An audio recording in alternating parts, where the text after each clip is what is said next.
아니 동기 씨가 이렇게 예. 실물로 보니까 예. 영광입니다. 아, 진짜 태근 형도 이게 실물로 뵈니까 네. 성령의 포스가 예. 쭉 밀려오는 것 같아요. 이 얼굴 크기가 압도되죠. 확 압도돼요. 상훈 형하고 비슷해요. 실제로 보니까 좋고 기대가 많이 됩니다. 아, 예, 감사합니다. 어떤 분이에요, 동기 씨? 성서학당에서는 거짓말하면 안 되잖아요. 주여 아버지. 그렇지. 그래서 저는 입을 닫겠습니다. 아, 주여 그래요? 아버지. 네. 아버지 어떻게 된 거? 주여. 너무 좋은 선배님이신데요. 여기 떨어. 아유, 작은 비자매, 저는 어떻게 생각하십니까? 훌륭한 어떤 얘기를 해주십시오. 네, 훌륭합니다. 네, 훌륭합니다. 예, 네. 동기 씨 굉장히 기대가 많이 예, 됩니다. 네. 소 닭보듯한 어떤 그런 표정과 느껴집니다. 자, 그럼 제가 오늘 반장입니다.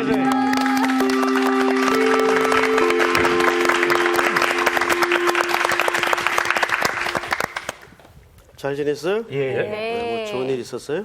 아닙니다, 그냥. 뭐 웃음소리가 밖에까지. 새로운 김상훈 학생은 어디 갔어?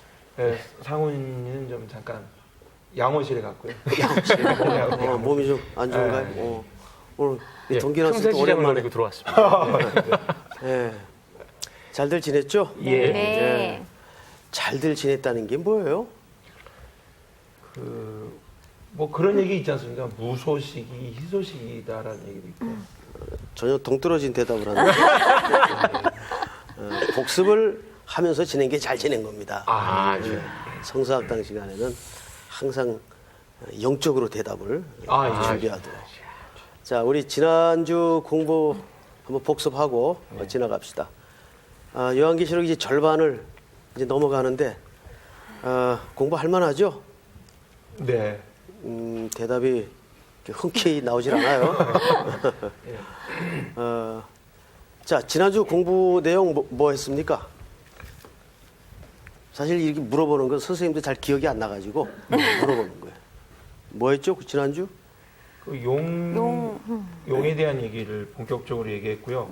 그 용이 이제 사탄을 지칭하는 거라고 얘기했고요.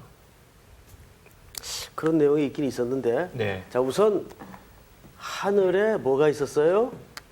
그 천사. 전쟁. 그렇죠. 전쟁이 있었어요. 근데 하늘에 전쟁이 있다는 개념이 과연 논리적으로 가능한가?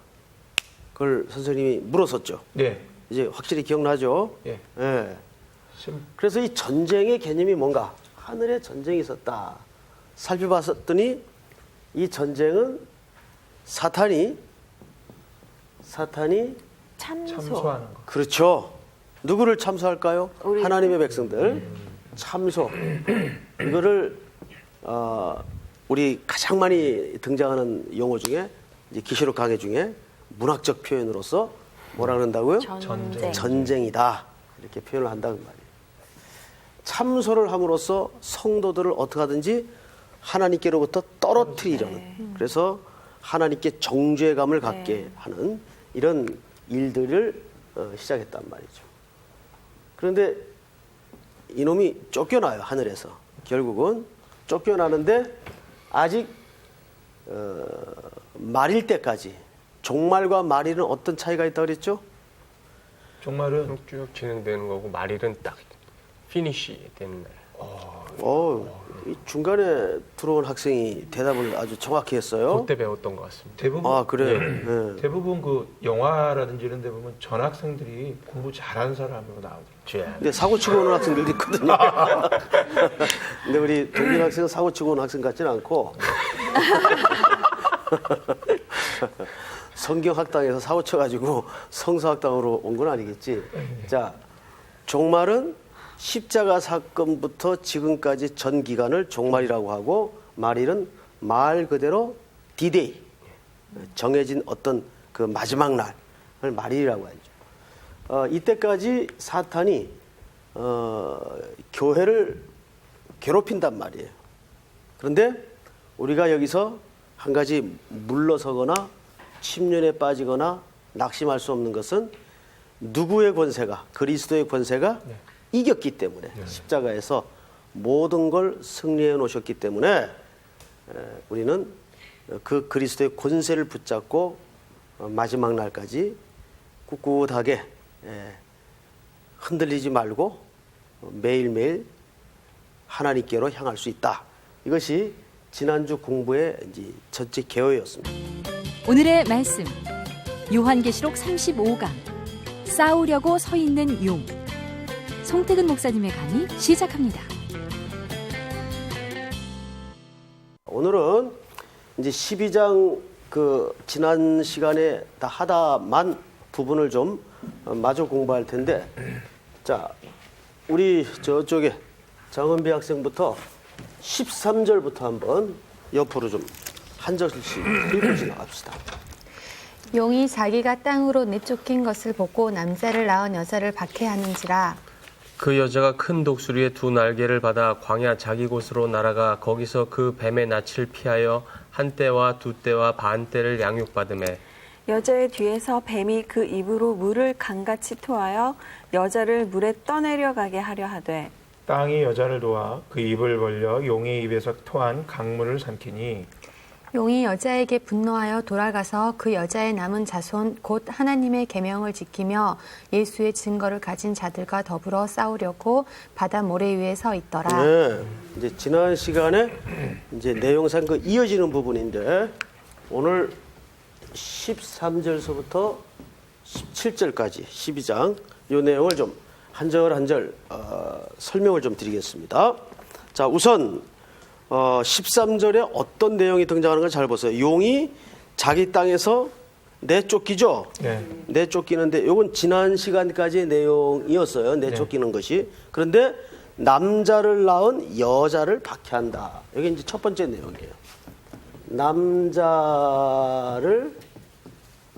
낳은 여자를 누가 박해를 해요?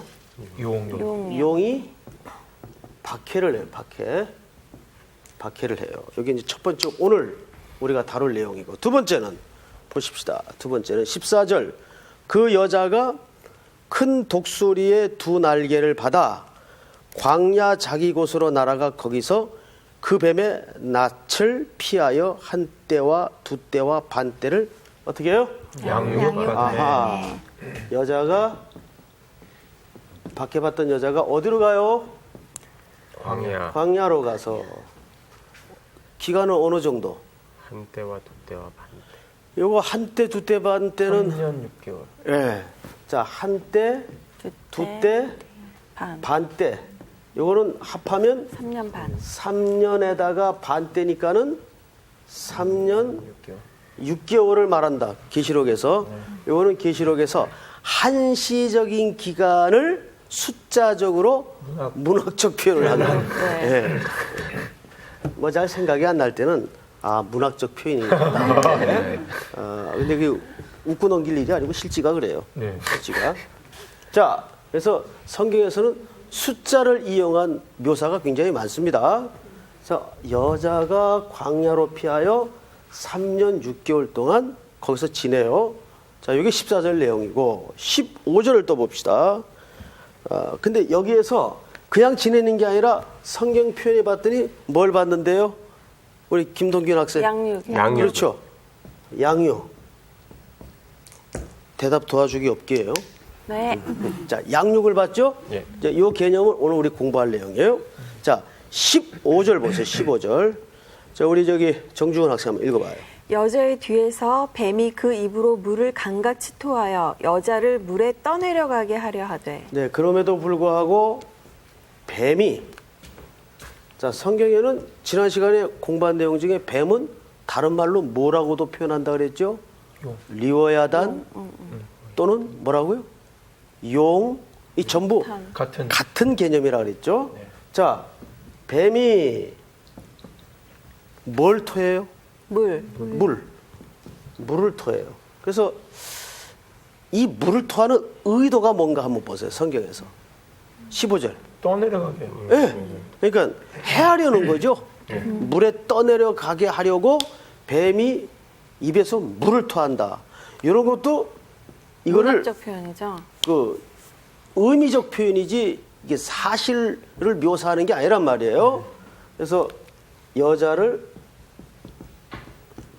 해하려 한다.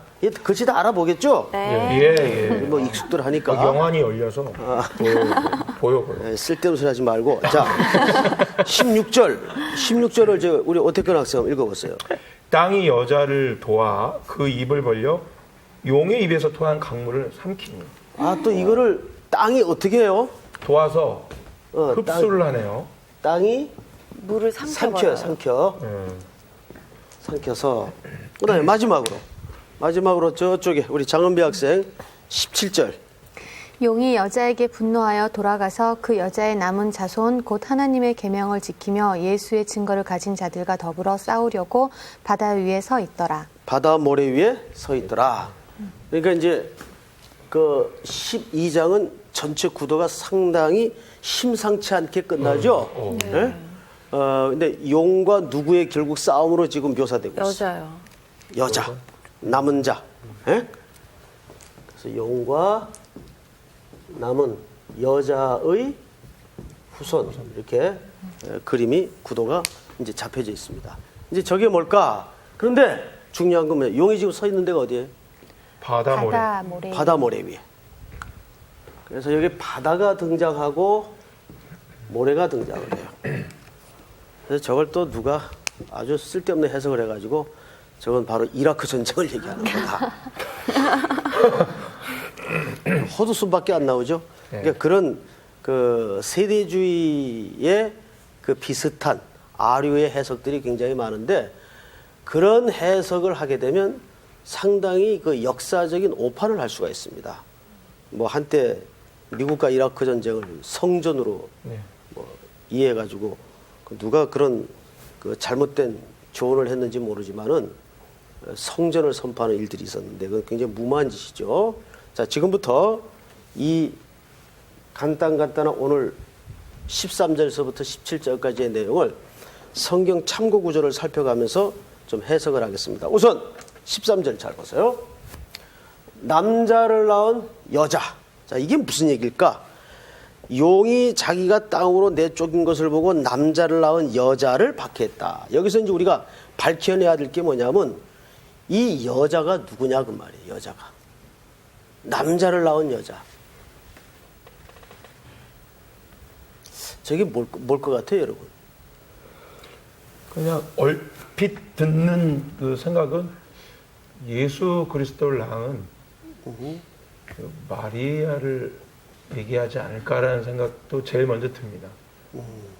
그리고 두 번째부터는 사실 대안이 없고요. 그러니까 그거 외에는 생각이 안 나는 겁니다. 아주 좋은 얘기를 했어요. 지금 우리 반장이 여기서 성경에서 남자를 낳은 여자라고 할 때는 이제 가장 중요한 성경 전체 사상이 히브리 개념에서는 자녀를 낳다 할 때 여자가 낳는다고 말하질 않아요. 누가 누구를 낳고 족보에도 보면 여자가 등장을 해요, 남자가 등장을 해요. 남자. 그렇죠. 송태근이 송은택을 낳고 이렇게 표현을 하지 최연희가 송은택을 낳고 이렇게 묘사를 안 한단 말이에요. 히브리 개념에는. 근데 여기에 남자를 낳은 여자라고 할 때는 방금 우리 오태근 학생이 말한 것처럼 가장 중요한 사상이 메시아를 낳은 마리아. 그래서 보통 예수 그리스도를 남자의 후손이라고 하질 않고 여자의 후손이라고 하는 이유가 뭐냐면 예수 그리스도는 남자와 여자의 육체적인 관계를 통해서 태어난 분이 아니기 때문이에요. 육신의 아버지는 계셨지만 예수 그리스도는 성령을 통해서 동정녀인 마리아에게서 태어났어요. 그러니까 육신의 혈통을 이은 사람이 아니에요. 예수님은 육신의 혈통을 입은 사람이 아니죠. 오직 하늘로부터 난 자이지만 육신을 입고 이 땅에 오신 거예요. 그 이유가 뭐냐면 남자는 보통 누구의 아담은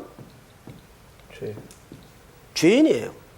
근데 죄인의 첫 아담은 죄인의 상징이기 때문에 아담의 후손이 되면 죄의 혈통으로 태어나는 거예요.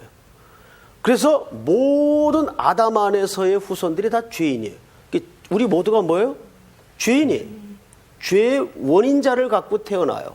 그래서 인간에게는 스스로 죄를 대속할 자격이 주어지질 않습니다. 죄인이 죄인을 대속할 수가 없죠. 그래서 죄 없으신 인간으로 오시기 위해서 남자의 혈통을 통해 나질 않고 여자의 후손으로서 나시는 거예요. 이게 우리 성경에서 말하고 있는 기독교 교리의 제일 중요한 교리입니다. 그러니까 성경에서 이단이냐 아니냐를 가늠하는 중요한 몇 가지 잣대가 있는데 구원론입니다. 구원론의 핵심이 기독론이에요. 그리스도를 어떻게 이해하는가. 그래서 따라야 될 하나의 모델적 선생으로서 이해를 하는가. 사회주의에서 말하는 사회를 변혁시키고자 하는 운동가로 이해를 하는가. 우리의 죄를 대속하시기 위해서 오신 하나님의 아들로서 인정을 하는가. 여기에 따라서 기독교의 관점이 달라질 수밖에 없단 말이에요. 그래서 이 표현은 굉장히 중요한데, 자, 지금 우리 반장이 말씀하신 메시아를 가리키는 맥락으로서 이해를 해야 된다라는 학설이 있어요. 학설이 있고, 이건 단지 학설이 아니라 신학적 이론이죠. 그런데 오늘 이 계시록 맥락에서는 이 남자를 낳은 여자라는 말은 바로 교회로 이해를 해야 됩니다. 하나님의 몸된 교회, 예수 그리스도를 머리로 한 교회로 이해를 해야 문맥상 맞습니다. 자, 이제 그것이 왜 그러한가 성경을 좀 보십시다. 12장 몇 절을 보시냐면 13절을 보세요. 용이 자기가 땅으로 내어 쫓긴 것을 보고 남자를 낳은 여자를 박해하는지라. 그러니까 두 가지 차원에서 이해할 수 있다고 그랬어요. 하나는 메시아, 또 하나는 메시아가 머리가 된 교회. 그런데 여기서는 어느 쪽이 맥락상 맞다? 교회. 그렇죠. 교회로 해석을 하는 것이 맥락상 맞다. 자, 보세요. 계시록 12장 13절에서 이 13절에 남자를 낳은 여자를 용이 쫓겨난 용이 박해를 한다. 박해를 한다. 그 여기서 여자는 누구를 가리키는가?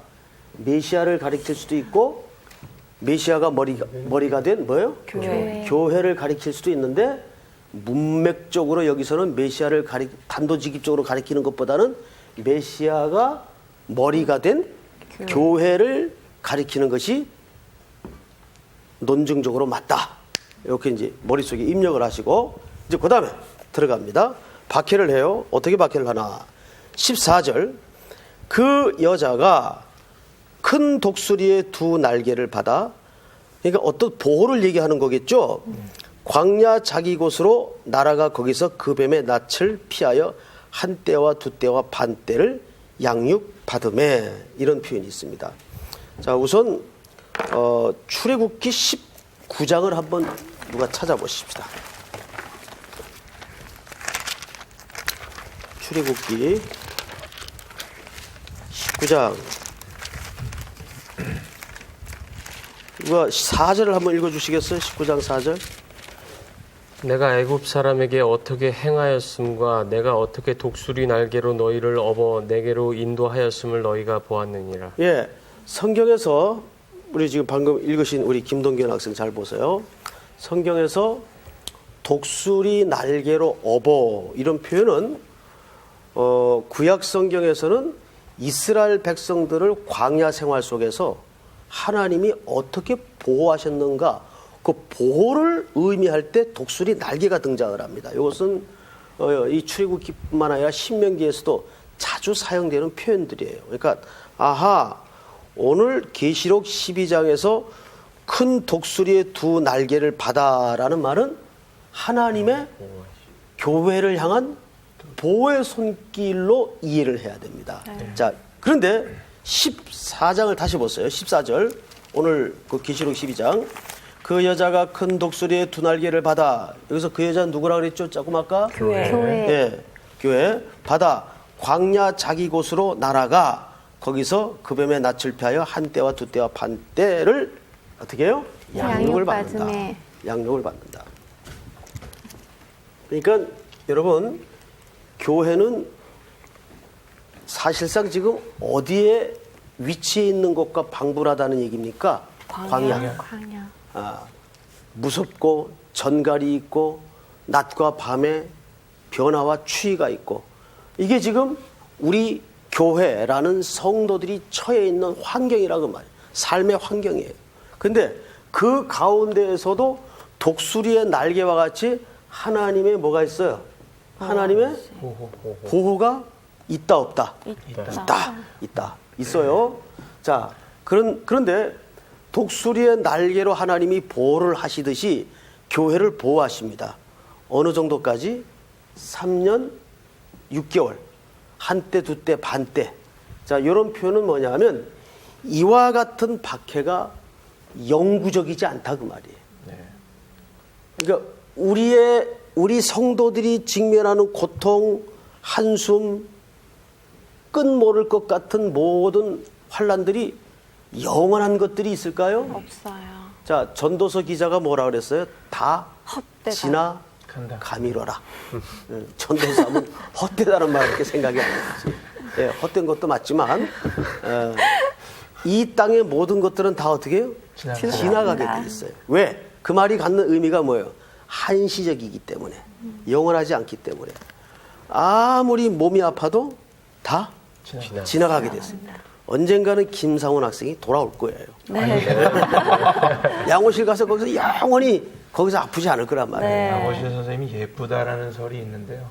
예, 또 쓸데없는. 예. 자, 어쨌든 하나님의 보호가 있는데 이 광야 생활은 한시적이에요. 영원하지 않아요. 이스라엘 백성들이 광야에서 영원히 돌아다니지 않고 어떻게 했어요? 한시적으로 하나님이 정한 때에 그 기간에 거기서. 자, 그런데 왜 그거를 양육이라는 표현을 했을까요? 이게 이제 중요해요. 그 광야, 그러니까 이런 것 같아요. 네. 그 말씀하신 한시적으로 양육했대요. 예, 한시적이라는 측면도 있지만 예? 고난이 한시적이라는 측면도 있지만 상대적으로 어떤 면에서는 그 고난은 늘 있는 것인데 그것이 저렇게 어떤 훈련이 되어지고 그러는 과정에 또 다시 그런 광야 생활을 할지라도 또 다른 어떠한 고난이 올지라도 그것들을 이겨낼 수 있게끔 그런 어떤 복선이 깔려 있는 단어 같아요. 뭘 말하는지는 알겠어요. 예. 근데 조금 설명이 복잡하게 되긴 했는데 지금 굉장히 맞는 얘기를 했어요. 그러니까 왜 저기서 독수리 날개 밑에 하나님이 보호를 하고 그 환란은 한시적인데 양육이라는 표현을 했을까? 그 자체가 양육이에요. 무슨 얘기냐면 광야는 가장 처절한 환경이지만 때문에 가장 하나님의 보호받기는 기댈 것이 없는 공간이, 영역이, 시간이 광야예요.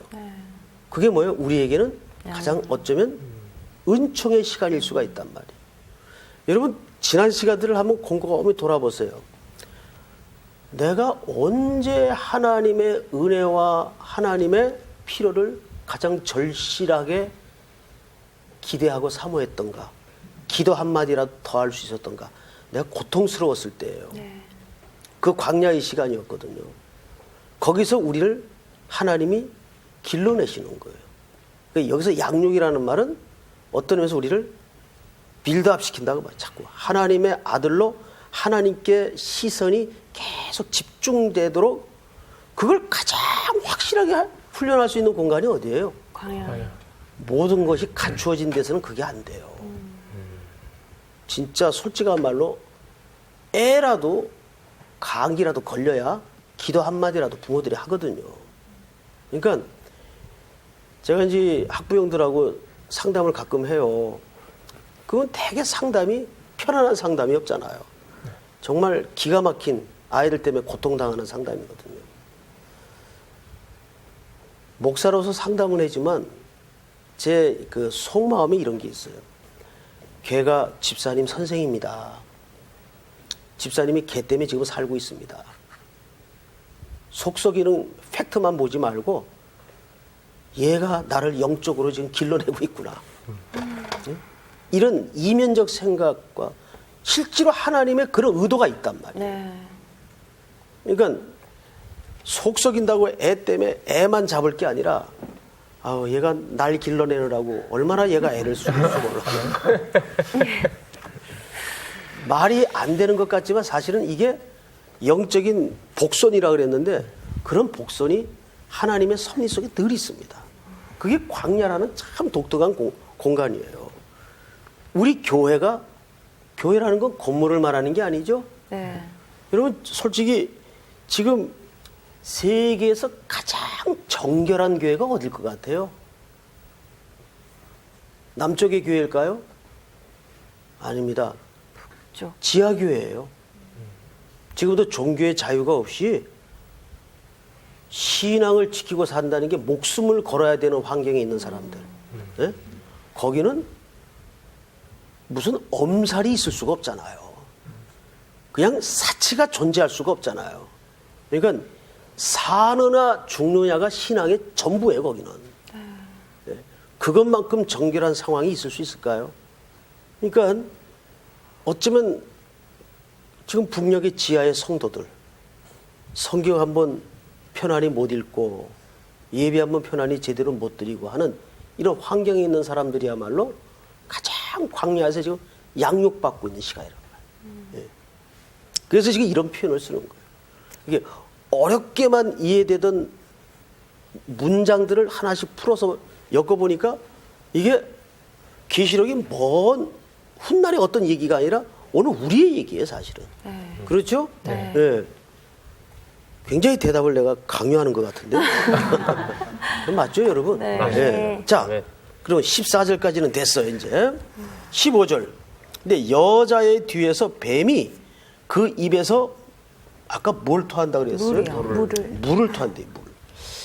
자, 그럼 여기서 이제 물이 갖는 이 성경 전체의 의미가 뭔가를 어떤 영적인 그 영해를 통해서 해석을 하는 것보다는 성경의 용례를 한번 찾아봐야 되겠죠. 그래서 몇 군데 우리 찾아보십시다. 누가 시편 144편을 한번 열어보세요. 시편 찾았으면 누가 7절을 한번 읽어보세요. 위에서부터 주의 손을 펴사 나를 큰 물과 이방인의 손에서 구하여 건지소서. 자, 거기 지금 보시면 물이 성도들에게 유익한 존재로 등장을 해요. 어떤 해를 끼치는 존재로 해요. 등장을 해요. 해를 끼쳐. 맞죠? 자, 한 군데만 더 찾아봅니다. 시편 18편.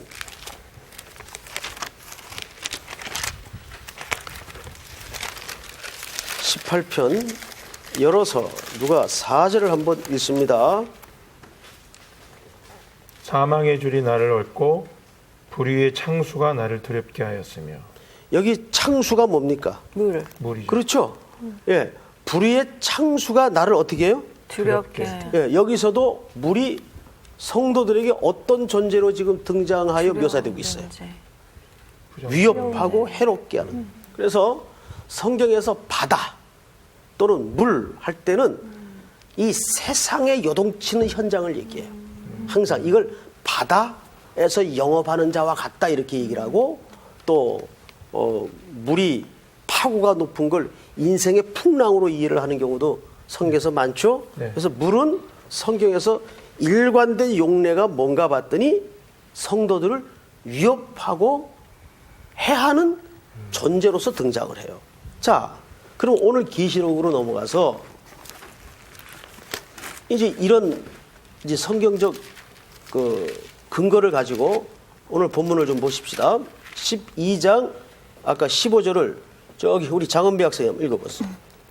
여자의 뒤에서 뱀이 그 입으로 물을 강같이 토하여 여자를 물에 떠내려가게 하려 자, 하되 여기서도 물을 떠내려가게 하려는 것은 성도들을 교회를 한번 흔들기 위해서 의도를 갖고 있죠, 분명히.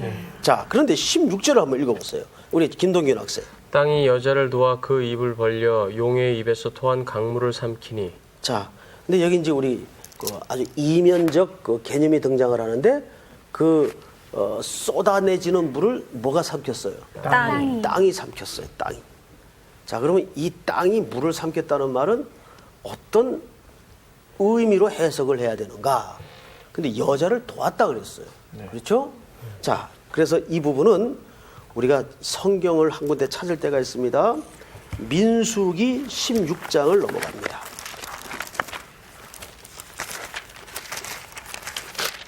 민수기 16장.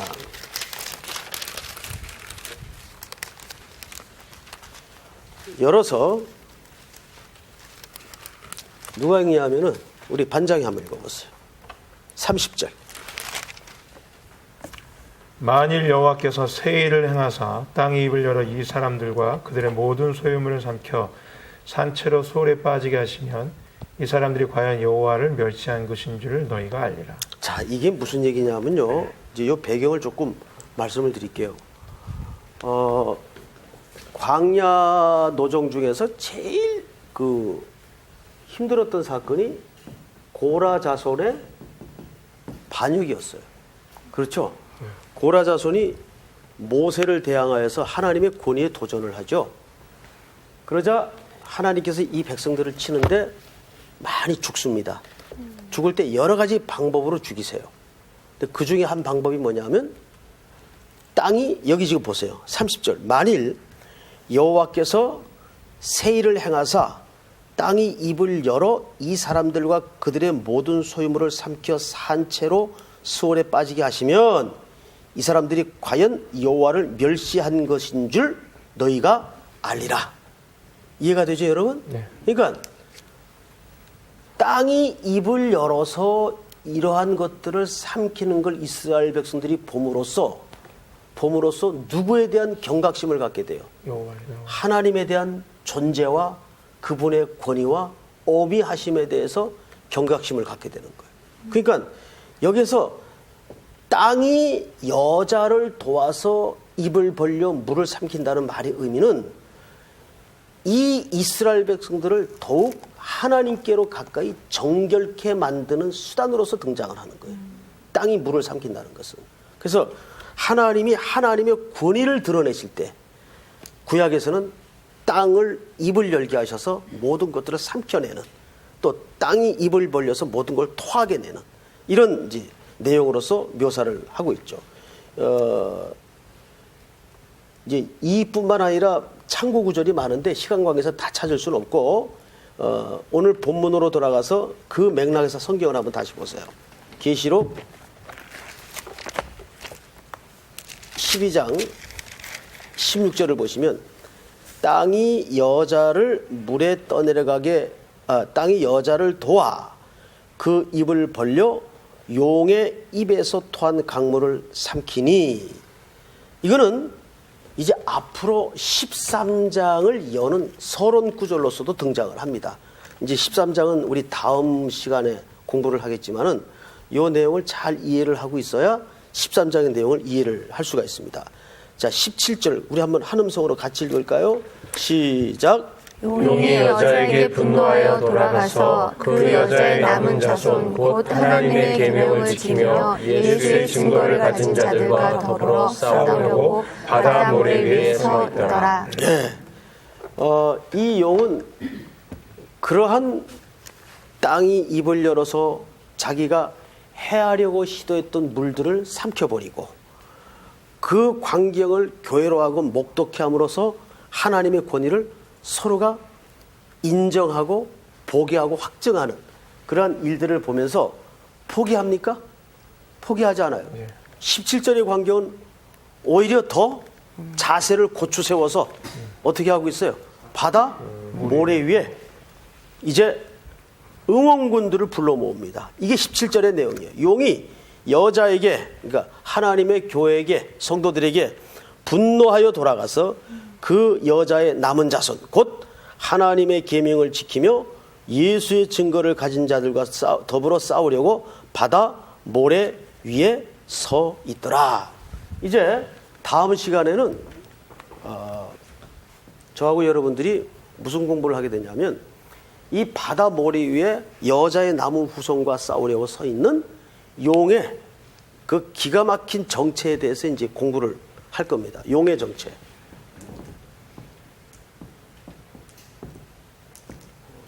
다음 시간에 이게 용의 눈물도 나오고 기대해도 좋을 거예요. 이놈이 지금 여자의 남은 뭐예요? 후손. 근데 이 후손들을 두 가지로 여기서 규정하고 있죠. 첫째는 어떤 사람이었어요? 메시아. 첫째는 여자의 남은 후손이 어떤 사람들을 여자의 남은 후손이라고 그랬어요? 교회야. 교회인데 거기 지금 17절에 보면 설명이 돼 있죠. 하나님의 하나님의 계명을 계명을 그렇죠. 지키며 하나님의 예수의 증거를 계명을 가진 지키며. 자들. 계명을 지키고 그다음에 또 예수의 증거를 가진 자들. 그렇죠. 예수의 증거를 가졌다는 말은 무슨 말이에요? 예수 그리스도를 증거하는 구주로 고백하는 자. 예수 그리스도를 고백하는 자. 구주로서 요 두 가지 확증을 가진 자. 그러니까 우리 서론 시간 들어가기 전에 이제 복습을 한 내용이 있었어요. 하늘에서 전쟁이 있었어요. 근데 그 전쟁의 내용이 뭐였는가 봤더니 우리를 고발하는 내용이었어요. 너 김동균 죄인이야. 장원비 너 죄인이야. 사탄이 이걸 자꾸 해요. 정죄감을 줌으로써 그리스도의 십자가와 하나님과 우리를 떼어놓으려는 고발을 계속하는 거예요. 그런데 그 고발 앞에 법적으로 우리는 모든 전과가 말소가 된 게 아니라 뭐예요? 여러분 사실 전과 말소된다고 죄인이 아니에요? 아니죠. 전과 말소된다고 죄인이 아닌 게 아니에요. 죄인은 남아있잖아요. 네. 기록만 말소되는 거지. 근데 그리스도의 십자가가 우리 전과를 말소시킨 게 아니라 우리를 죽여서 다시 태어나게 했어요. 그러니까 우리를 새 사람이라 그러잖아요. 네. 그게 십자가의 사건이에요. 그래서 예수 그리스도를 구주로 고백하는 증거를 가진 자는 그 십자가의 죽음 속에 같이 죽고 같이 태어난 거예요. 새 사람이. 그래서 어느 누구도 법적으로 우리에게 시비 걸 수가 없어요. 이게 여자의 남은 후손들, 하나님의 교회를 얘기합니다. 그런데 이 미련한 사탄이 그걸 계속 싸우려고 지금도 포기하지 않고 이제 다음 시간에 이 공격을 해댈 겁니다. 바다 모래 위에 서 있어요. 그러니까 이것은 뭐냐면 더 큰 싸움을 몰고 올 거예요. 결국 그 마지막 더 큰 싸움이 이제 다음 시간에 할 내용이지만 진리전쟁입니다. 매우 교묘하게. 그리고 아주 험악한 모습으로 들어오는 게 아니라 누구나 속기 쉽게 아주 유사하고 비슷한 모습으로 들어와서 싸움을 겁니다. 그러니까 이 용의 정체는 어떤 의미에서는 우리 내부 속에 아주 비슷하게 들어와서 제일 어려운 게 섞어놓는 거예요. 복음을 섞어놓는 거예요. 그래서 반대 못하게. 그래서 뭐 다 십자가 얘기하고 다 성경 얘기하는데 섞어놓는 거죠. 살짝 끼워 넣는 거죠. 그렇죠.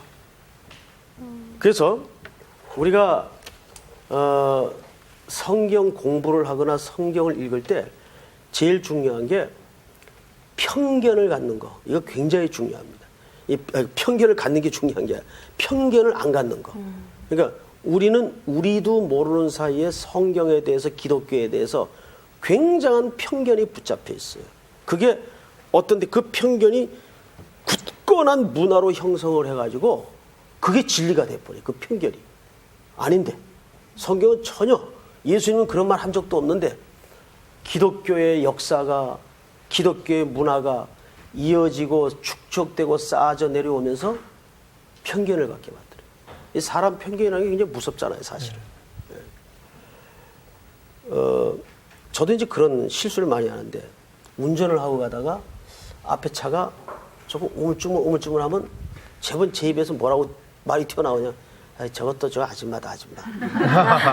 그래서 이제 차를 비켜가지고 옆으로 지나가면서 보면 거기 20대 청년이 막 이제 운전면허 딴 지 며칠 안 된 청년이 앉을 수도 있고 또 멀쩡한 아저씨가 앉을 수도 있고 우리는 이미 머릿속에 잘못된 편견들이 굉장히 많아요.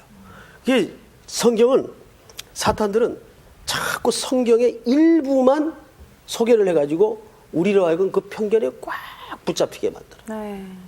그래서 성경을 읽을 때는 제일 중요한 게 뭐냐면 성령님의 조명이에요. 지금도 이렇게 조명이 이 교실에 조명이 다 환하게 켜져 있으니까 우리가 분필도 집을 수 있고 글자도 읽을 수 있죠. 네. 근데 이 조명 딱 오프돼 보세요. 아무것도 안 보여요. 더듬어서 깨지고 코피 터지고 멍들고 자빠지고 이런 불상사들이 인생길을 걸으면서 나타나는 거예요. 그러니까 조명은 성령의 조명이에요. 성경을 읽을 때 옛날에 우리 담임 목사님이 무슨 얘기를 했다. 이게 중요한 게 아니에요. 예? 내 생각에는 이것도 중요한 게 아니에요. 그래서 성경 읽을 때는 모든 편견을 내려놔라. 자, 오늘 공부한 내용 중에서 혹시 궁금한 내용이 아직 남아 있거나 또 혹시 뭐 따질 게 있거나 그런 부분이 있으면은 혹시 마무리하기 전에 질문하세요. 그 아까 처음에 이제 그 남자를 낳은 여자라는 측면이 이제 그 메시아보다도 교회라는 측면이라고 하시는 것은 요 12장 전 시간에 배웠던 그런 이렇게 우리와 사탄이 하나님과의 관계를 막 참소해서 네. 이런 배경에서부터 끌고 오는 어떤 우리가 지금 지난 시간과 이번 시간을 따로따로 배워서 그런 거지 그 맥락이 이어졌기 때문에 교회라고 보는 것이 더 맞죠. 그 추론이 그 근거가 예. 되는 거죠. 예. 그러니까 이렇게 이해하시면 돼요. 그러면 메시아는 아니란 말이냐? 이걸 따로 얘기할 수가 없어요. 교회의 머리는 결국 누구예요? 예수 그리스도거든요. 그래서 두 가지로 자세히 말하면 구분할 수 있는데 이 12장 전체 맥락에서는 예수 그리스도를 머리로 둔 교회라고 보는 것이 맥락상 네. 맞다. 지금 내용도 보니까 네. 이걸 교회로 봐야 맞겠죠? 네, 그리고 또 하나는 내용 자체도 그렇지만 그런 거 있는 것 같아요. 예수 그리스도가 그렇게 박해를 받고 뭐 이런 일이 있다라고 그러면 이미 우리는 예수 그리스도가 그 성경 안에서 그런 일들을 당했다라는 것 때문에 응당 그렇지 하고 지나가 버리는데 이것이 교회가 그렇다 그러면은 저희 교회 생활하고 성도들인 입장에서 그걸 받아들이는 게 계시록을 보는 그 느낌이 굉장히 많이 다른 것 같아요. 그러니까 많이 어긋나는 건 아닌데 그것이 직접적으로 내가 감당해야 될 거냐, 그건 예수가 담당해야 될 거냐 이런 차원에서 맞습니다. 굉장히 큰 갭이 있는 것 같아서 지금 말씀하신 내용이 굉장히 좀 이렇게 어려운 내용이에요, 사실은. 왜냐하면 이걸 이제 해석을 하는 과정에서 성경의 어떤 개념은 두 개도 세 개도 해석을 할 수가 있거든요. 근데 요 문맥에서 요거는 어느 쪽 해석을 택할 것이냐는 이제 성령님의 몫인데